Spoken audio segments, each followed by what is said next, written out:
There's another thing we didn't talk about. We didn't talk about the fact that once you didn't have a leg, you're like, all right, I need to be beneficial to my team in other ways beyond just physical. You're going to be able to hold this standard, and I would say you probably do a hell of a lot better than the standard, but you're like, hey, there might be some deficiencies that I have because I only have one freaking leg, so I'm going to make up for that.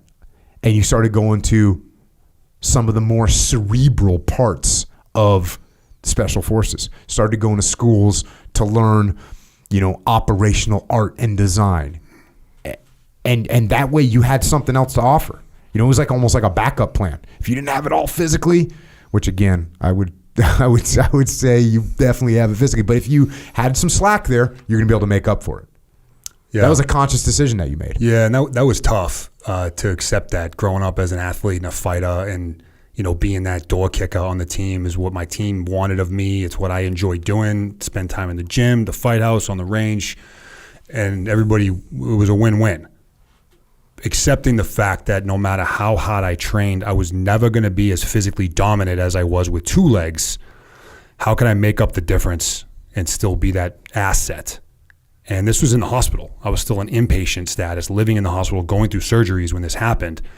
And actually the USASOC commander at the time, General Cleveland, he showed up just to visit me. And we had a conversation, and that's what opened up my eyes to the other skills within being an all-encompassing Green Beret or an effective ODA, kind of the softer side of our business. Most of us come in because we want to kick down doors and shoot bad guys in the face, but there's a lot of other skills and tasks that enable that to be able to happen. So I recognized it then and committed to it in my own personal time. So rather than reading about exercise physiology or nutrition, I was reading about cultural dynamics in Afghanistan. I was enhancing my foreign language skills. I hated doing this stuff, man. I absolutely hated it. I loved the way I spent my time with two legs. I didn't want to do this at all, but I believed that it would work. And I just forced myself to do it, man, which I'm preaching to the gospel, or I'm preaching to the choir on this, is like the discipline to execute on the tasks that will bring value is the road to success.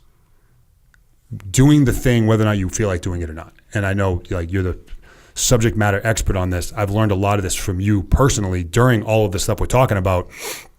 It's like, did the research, I know this will work, or I'm confident this will work.